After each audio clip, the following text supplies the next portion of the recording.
Stop! Avant de fermer cette vidéo, répondez à cette question dans votre tête. Quel est le nom de votre géant en ce moment?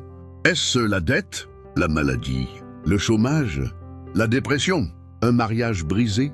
Dans les 15 prochaines minutes, je vais vous révéler comment un berger de 17 ans a vaincu un géant de presque 3 mètres qui terrorisait toute une armée pendant 40 jours. Mais surtout, vous allez découvrir les 5 erreurs fatales que vous faites face à votre géant.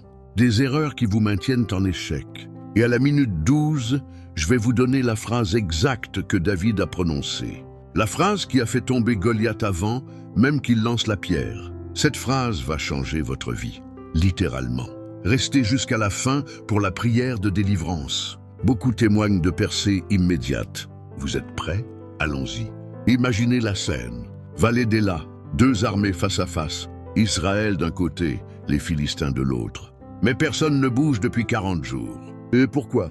À cause de lui, Goliath de Gath, 2,90 m, 57 kg d'armure en bronze. Une lance comme un rouleau de tisserand. Et voici ce qu'il fait matin et soir. Il sort, il crie, il insulte, il défie. Envoyez quelqu'un pour me combattre. Si je gagne, vous êtes nos esclaves. Si vous gagnez, nous sommes vos esclaves. 40 jours, 2 fois par jour, 80 fois. Et savez-vous ce qui est encore plus choquant? Personne n'ose répondre. Pas un seul soldat. Même pas le roi Saül qui était le plus grand d'Israël. Erreur numéro 1. Mesurer le géant au lieu de mesurer Dieu. Écoutez bien, voici la première erreur fatale. Les soldats d'Israël regardaient ce Goliath et pensaient « Il est trop grand pour nous ». Ils mesuraient le géant, pas Dieu. Ils comptaient les 2,90 m, les 57 kg d'armure, la lance géante. Et plus ils le mesuraient, plus ils avaient peur. Combien de temps passez-vous à mesurer votre problème au lieu de méditer sur la puissance de votre Dieu? Vous comptez vos dettes, vous calculez vos années de célibat, vous mesurez la taille de votre tumeur. Et plus vous mesurez, plus vous perdez espoir. Mais attendez, quelqu'un arrive et tout va basculer. David, 17 ans, berger, pas soldat. Son père l'envoie porter du pain et du fromage à ses frères qui sont à la guerre. Il arrive, il entend les cris de Goliath. Et là, quelque chose d'incroyable se produit. Pendant que toute l'armée recule, David avance. Pendant que tout le monde chuchote, David parle fort. Il demande « Qui est cet incirconcis des Philistins pour insulter l'armée du Dieu vivant ?» Vous voyez, les soldats voient un géant invincible. David voit un ennemi du Dieu vivant. Les soldats pensent « Il va nous tuer ». David pense « Comment ose-t-il défier mon Dieu ?» Même géant, 2 perspectives complètement différentes. Erreur numéro 2. Écoutez les décourageurs. Mais attendez, son grand frère Eliab l'entend et explose de colère. « Pourquoi es-tu descendu ici? À qui as-tu laissé ton petit troupeau dans le désert? Je connais ton orgueil et la malice de ton cœur. » Son propre frère, son aîné, le décourage publiquement. Mais David fait quelque chose de puissant. Il se détourne simplement de lui et pose la même question à quelqu'un d'autre. Le piège des décourageurs. Écoutez cette vérité. Ceux qui ont abandonné leurs rêves vont toujours essayer de tuer les vôtres. Ceux qui ont peur vont toujours vous traiter de fous, d'orgueilleux, de présomptueux. Ils vont dire « Tu ne connais pas la vie, tu es naïf, tu vas échouer ». Mais voici ce que vous devez faire. Ce que David a fait, détournez-vous et continuez d'avancer. Parce que leur peur ne doit jamais devenir votre prison. Maintenant, David arrive devant le roi Saül. Et ce que Saül va lui dire va vous choquer. Restez avec moi. David est devant Saül. Saül le regarde de haut en bas. Un adolescent, un berger. Il dit « Tu ne peux pas combattre ce Philistin. Tu es un enfant. Lui est un guerrier depuis sa jeunesse. » Logique humaine parfaite, réaliste même. Mais David va dire quelque chose qui va tout changer. David répond « Ton serviteur gardait les brebis de son père. » Tu vois, il commence par se présenter comme serviteur, pas comme héros. Et quand un lion venait, ou un ours, pour enlever une brebis, autre pause, il raconte ses batailles passées. Je courais après lui, je le frappais, j'arrachais la brebis de sa gueule.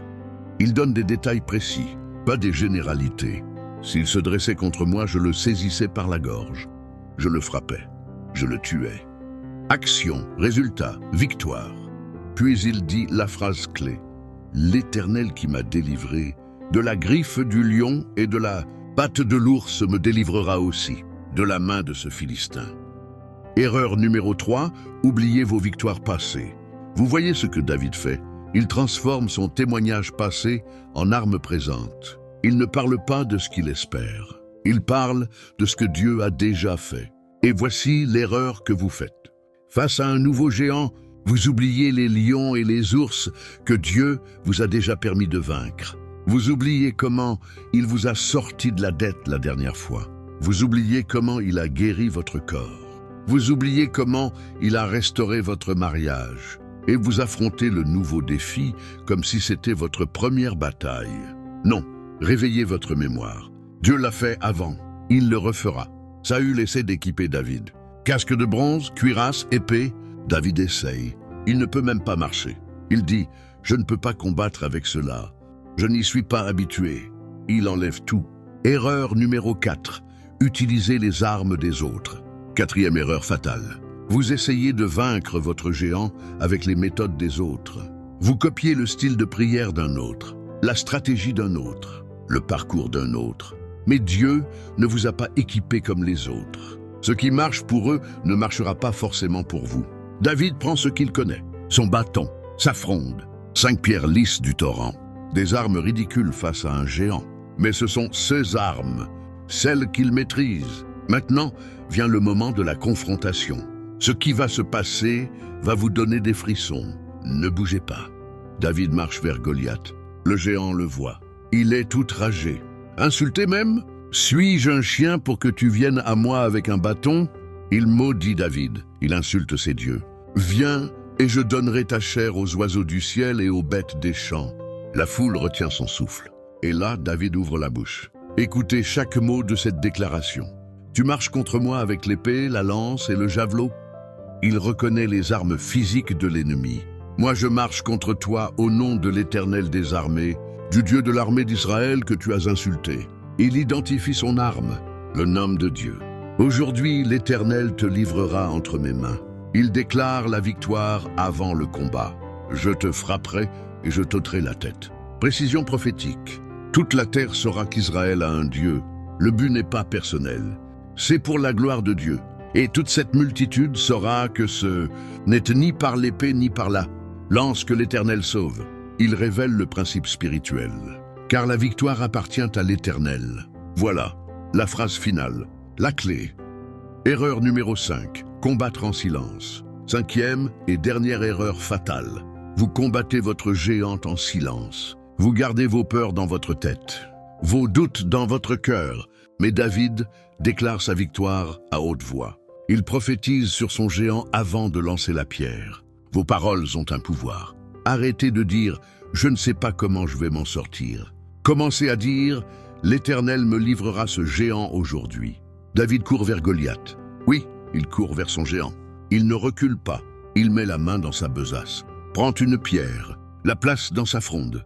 Il lance. La pierre vole. Elle s'enfonce dans le front de Goliath. Le géant vacille et tombe, face contre terre. Boum! David court, prend l'épée de Goliath et lui coupe la tête avec sa propre arme. Les Philistins voient leur champion mort. Ils fuient. Israël crie victoire et les poursuit. Remarquez ceci. David tue le géant avec une pierre et le nom de Dieu. Mais il lui coupe la tête avec l'épée du géant lui-même. Qu'est-ce que cela signifie?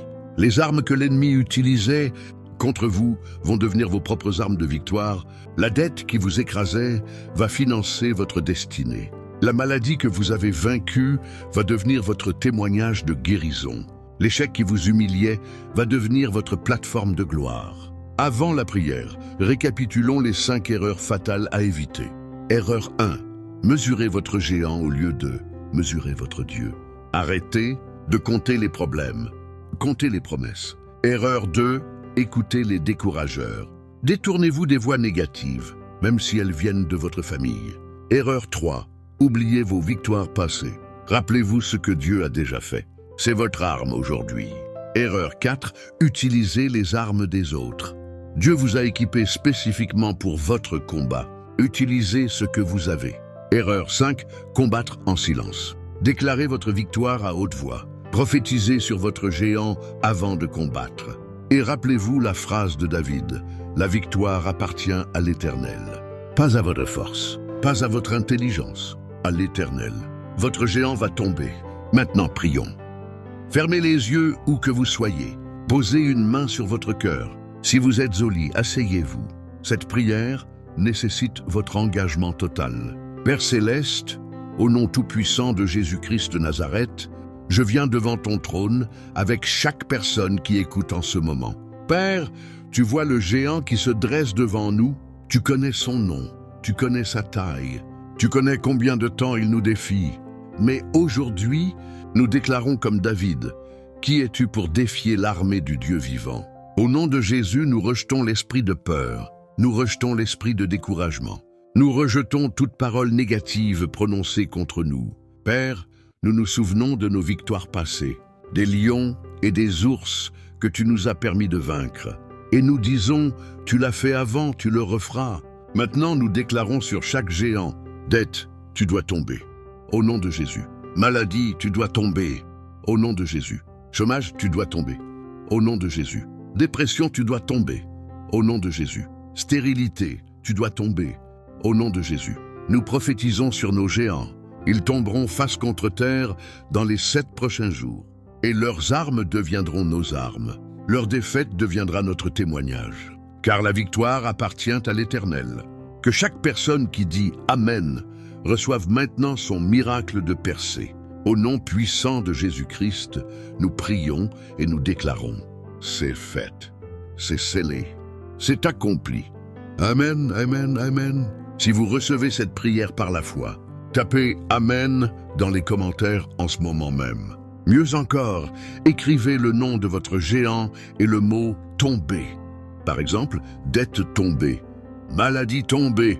Revenez dans 7 jours, témoignez de votre percée dans les commentaires. Partagez cette vidéo avec quelqu'un qui combat un géant aujourd'hui. Abonnez-vous et activez la cloche pour ne manquer aucun enseignement de guerre spirituelle. Votre géant est déjà vaincu. Vous êtes plus que vainqueur. À très bientôt pour la prochaine victoire. Que Dieu vous bénisse puissamment.